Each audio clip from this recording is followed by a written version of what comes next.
So, my brother and we kind of grew up on Pokemon. Around here, a lot of kids did. It worked out perfectly for us, too. Every time a new gen came out, one of us would get one version, one of us would get the other. And since our mom liked to spoil us, we both got the third one. This is going to sound, at first, like a bittersweet story about two siblings who grow up with a couple of games that eventually take them down two different roads. Well, it's a little more than that. The years rolled by. We kept collecting. Game Boys got old, we replaced them. Cartridges finally gave out, we picked up new copies. But we started down to two completely different roads before Ruby, Sapphire, and Emerald came out. See, around then my brother got a Game Shark. We had heard all the hacks and cheats he could do with them, even if we were kind of late to the party, and they sounded awfully cool. Our first guinea pig cartridge was my brother's old blue version. We just dicked around with it a little bit, nothing major, but whatever we did messed the cartridge up. After just a couple of code entries, it glitched out completely and became unplayable. Naturally, we were upset at first. My brother mourned the loss of his hours of work, and I was sympathetic. I told him, it's okay, we can replace it, I guess. Stupid Shark was a waste of money. But here, our paths finally differed. After seeing the mess it had turned blue version into, I had become opposed to the idea of hacking or cheating any of my games. What can I say, I'm a chick. I have feelings for the little pixel critters. At least with that Game Shark. But my brother had taken his game's destruction as a personal challenge or something. I don't think he ever played a game after that which wasn't hacked somehow. Yeah, we played a ton of Pokemon, man. But for us, there really wasn't much else to do. We live way out in the country without many other kids, and the farmers didn't want us on their property, so we played Pokemon out on the lawn just about all day, every day. It was pretty awesome to us, at least. We lost the Game Shark when our rooms got moved around. A new addition was built into our house, and it disappeared in the mess of stuff that got stuffed into a new closet. Ruby, Sapphire, and Emerald arrived, and after playing through them once, we were both in agreement that they were definitely lacking in comparison to the last gen. We both tried another honest playthrough, and though we managed to finish, it left us both yearning for some good old-fashioned nostalgia. Where were our gold, silver, and crystal cartridges, though? It took us probably a month to dig through the boxes we'd been too lazy to open up before. But we finally found one full of a ton of our old electronics. My old purple Game Boy Color still worked. His red one could no longer hold batteries in place. Both of our GBAs were fine though, along with our snake lights and link cables, that one with the nifty little connector in the middle that I had always wrapped up oh so carefully to avoid fraying the wires and condemning it to the trash like our last cable. We both grabbed up everything we could. It was so nice to have Yellow, which was my first and most cherished game of any series, not just Pokemon, and Red and Gold back. We went through the motions of checking our old files, taking in all the old memories, and eventually we figured the Gen 1 stuff was just too nostalgic to get rid of. I restarted Gold, he restarted Silver. Immediately he snatched the Game Shark out of the box and slipped it into the back of his GBA. I just shook my head at him. I remember what I said to him. That thing will kill your game, you know. He had never liked me preaching to him about abusing pixels. I shut my mouth after that, but I had put him off from playing with me. I guess it was just one time too many or something. I don't know how to keep my thoughts to myself, really. It was a couple days later that it happened. I was out on the porch, Game Boy in hand, just about to go into the Elite Four when I realized I needed a little help. My team was ill-balanced thanks to my playing through for leisure, and at the time I was no great trainer that could have pulled off gimmick runs.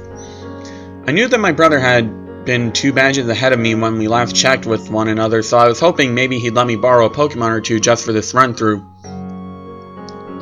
Now the thing is that I'd spent the last 24 hours at a friend's place. I had literally come home, dumped my bag in my room, and crept out into the sun with a Game Boy Advance to play. I had no idea what he'd been up to. For all I knew, he was done with the game and onto a new one, which I figured was all the better for me since he wouldn't need those Pokemon and I'd stand a better chance of nicking a few. So I got up and went into the house. When I was crossing the living room, I noticed all of his Pokemon games lying on the floor. Some of his cartridges had been mangled. like they'd been hacked at with something sharp. Even his old blue version, long ago dead and too sentimental to throw away, was laying with the plastic cut ragged, split almost halfway up one side, completely unusable anymore even if it would have worked. I was a little scared.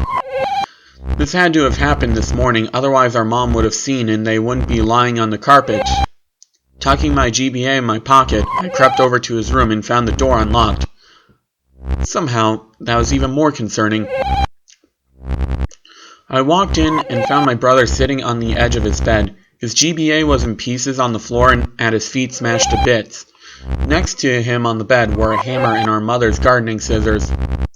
His face was paler than I had ever seen it. Even whiter than the time we'd gone corning and the old guy up the street, legally blind and a raving nutcase, had come and chased us into the trees with a shotgun. It was now I also noticed a Game Shark on the ground, and a silver cartridge corner poking from under his bed. Somehow, they had been spared the wrath of his hammer. "Are you okay?" I asked. I remember seeing the chills that ran through me. He was my little brother. Seeing him like that, this was horrifying. "It was awful," I remember him rasping, and the way his voice rattled made my knees weak. Oh God. White everywhere. And then black. I remember running over and hugging him. And I remember his limp arm fell and brushed the Game Boy in my pocket, and his sudden scream right in my ear, making me jump and bite my tongue by accident. He ripped the handheld from my pocket and hurled it at the far wall. I cried out at the dent the plastic system made there, running over to collect it. The screen had gone dark, and though I feared the worst when I flicked the switch, it powered up normally. I waited there in the corner, trying to pretend the GBA mattered enough not to go and run for our mom. The volume was on. The Pokemon theme started up and he screamed again too, picking up the hammer. This time I screamed too and ran from the room with my GBA clutched in my chest like a shield. He ended up in the psych ward of the hospital for 2 days. When I went to visit him, I left my GBA at home. No one could figure out what had set off his strange manic behavior. There was some talk that I didn't understand at the time about some kind of disorder he may or may not have had. But even though Mom and I had collected and brought in all the cut-up cartridges to be looked at, Mom's idea, not mine, no one had even thought to tie it back to the game. Maybe that was my fault. I hadn't said a word about what happened when he had accidentally touched my Game Boy, or the blind white terror he had been thrown into when the music had started. On my last visit to the hospital before school on the second day, I was left alone in the room with him while Mom had some private talk with the doctors about precautions to take should this happen again. I sat in a chair next to the bed where he was staring at the ceiling. But he suddenly sat up, making me flinch. "Hey," he told me, "Angie, go in my room when you get home." I didn't understand what he meant. And then I remembered the things we hadn't packed up and brought in. The game and the hacking tool under his bed. "Get rid of them. I don't ever want to play with them again." His voice was so weary and desperate. He sounded like an old man on his deathbed. My poor, damaged little brother, how could I refuse? "Promise, you'll get rid of them." "Okay, I promise." I was carted off to school late, and through the whole day I only had my promise to him in my head. I didn't know it at the time, but this would be the last time that I could ever play the big sister role and help him out. I just had to get home and get rid of that game. But as the day went on, a sick curiosity started to go through my own head. What could possibly have happened to that game that scared him so badly? I was scared myself, but I had to know. I had to. I got home and went into his room, bent on uncovering what horror was awaiting for me. Mom had since vacuumed the room and the cartridge and Game Shark were no longer visible.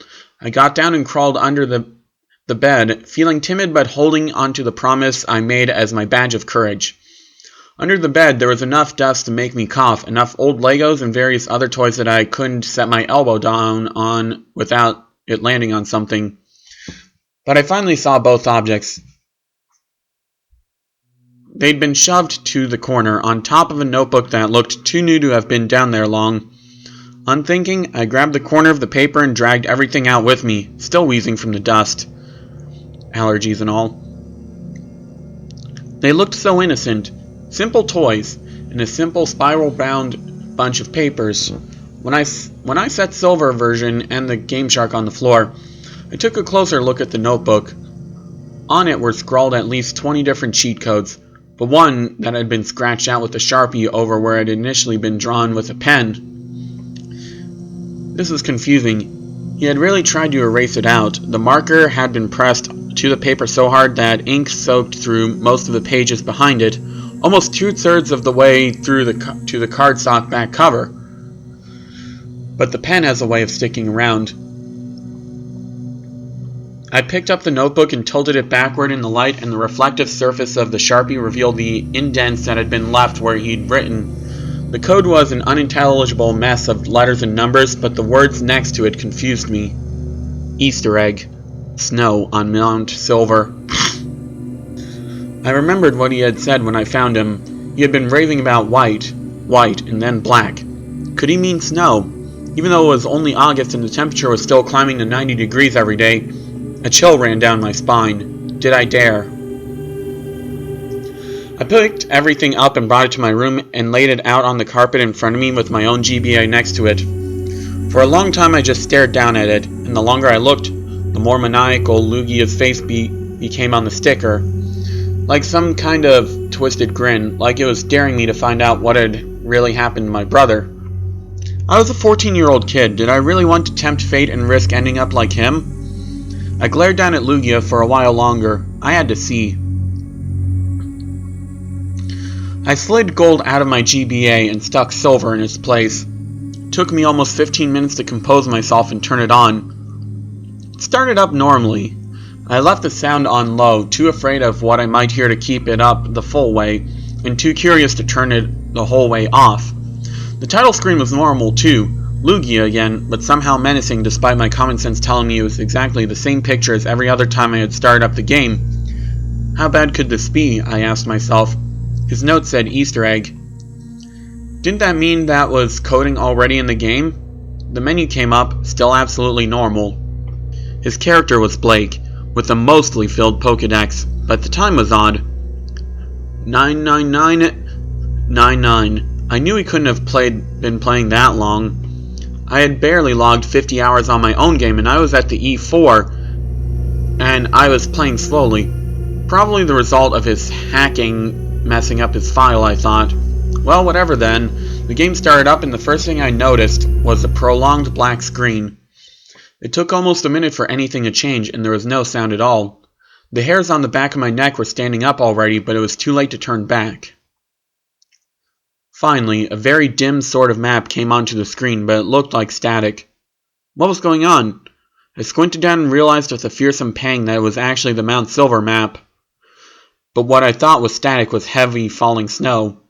So this was where he had last saved his game. I checked his party, a very normal team for someone who had been using a Game Shark, Typhlosion, Feraligatr, Meganium, Pidgeot, Tyranitar, and Lugia. All level 100 with modded moves, typical for him. Something about the sprites was strange though. They seemed sullen in a way, their colors seemed washed out, and their expressions lacked the usual vigor they normally had. I chalked this up to missing pixels or something, also due to hacking. The map had brightened up just a smidgen when I closed out of the start menu. Indeed, snow was somehow falling very heavily. Pixels danced across the screen so fast it was hard to see the little sprite that was my brother's character. Something was off about him too. When I checked the information, it was the same as the Pokemon sprites. The colors were dull. In fact, now that I thought about it, he almost looked frostbitten. My stomach tightened, and I turned and tried to move back down the mountain. As I hit the bottom of the screen, words popped up, and there was finally a sound, my sprite hitting an invisible wall. I can't turn back now. That was unsettling. I went into my Pokemon and tried to use Pidgeot's fly ability. I can't fly in this, obviously referring to the snow. Forget this, I thought, going into his bag. There was an escape rope. I tried using it. I can't go back anymore. What was going on? Once again I tried to walk back down the mountain, and to my horror the words changed with every attempt. I can't run away. I can't go back down. I can never go back. This last one sent a frigid feeling through my heart. There was no way down the mountain. I had to climb. Turning the little sprite around, I moved him forward. No resistance at all, though my walking speed was oddly slow. What was truly weird was the lack of grass, of trainers, of anything at all but that white snow, which still blew across the screen and made it almost impossible to see. As I moved further up the mountain, his walking speed became slower and slower. The static curtain of pixels grew thicker, so that I could barely make out the features of the map, but it seemed like the only way to move was straight ahead anyway. I reached what looked like a set of stairs at the very top of the screen. I didn't remember this being there before. As I tried to move up, the little sprite paused. I'm cold. By now, even I was getting goosebumps. His walking speed had become painfully slow, as if somehow he was being impeded. Up the little staircase, more text on the screen. Meganium has died. What the heck, I thought. Pokemon don't die in these games. I checked in my party and was frightened and confused by what I saw. Meganium's sprite had been replaced by Red X. All my other Pokemon sported varying degrees of damage, though I hadn't battled once. I went into my bag and found a single revive, and I tried to use it. It's too late, it said. What kind of Easter egg was this? There wasn't much else I could do. Trying to turn around yielded the same messages as before, so I kept moving. Pidgeot has died. I checked again. Sure enough, there was a little red X. This time I selected it and looked at the Pokemon itself, trying to figure out what was wrong. I wished I hadn't. The sprite was mangled. Pieces of it were missing. What was left was splotched with a sickish blue-gray color, and its eye was a solid black pit. I flipped down to Meganium. Same deal. A leg missing, a chunk of its neck, most of its head, save that pitch-black dead eye. Morbid curiosity urged me onward, and the path never deviated from the straight upward road I'd traveled the entire time. Along the way, every now and then, another party Pokemon would die, and an examination of its sprite would show that it was in the same condition as the others. Until all that was left was Typhlosion. One more staircase was up ahead. I climbed it, braced for whatever horror awaited me. I hit the summit. It was deserted, red nowhere to be found. The snow had stopped falling. In the very center of the map was something sticking out of the snow. It looked like a Pokeball. Okay, maybe all this creepy stuff led up to some climactic final battle using whatever was in there. If I picked it up, maybe Red would come out of hiding. I walked over and examined it, and there was a burst of static noise from my game that made me jump. What happened on the screen was a battle animation. My trainer sprite appearing, his skin tinged blue, against another mangled Pokemon sprite. It was Celebi. In the center of that black hole that was its eye, a single red dot burned out like an ember. The thing looked rotted. I didn't even throw out my mostly dead Typhlosion before it had moved. Celebi used Perish Song. A screech came out of my GBA, and I almost dropped it as the screen went white. Part of me was relieved, thinking that my final Pokemon that had been KO'd and I would be transported to a Pokemon Center. But I was wrong. My sprite reappeared in what looked like a cave. Was I now inside the mountain? I checked my trainer card and felt sick. The sprite was just as mauled as the Pokemon had been. A leg gone, a single eye remaining, pitch black and so sad looking. Tears welled up at a corner, and every color on him was replaced by those 6 shades of frosty blue and gray.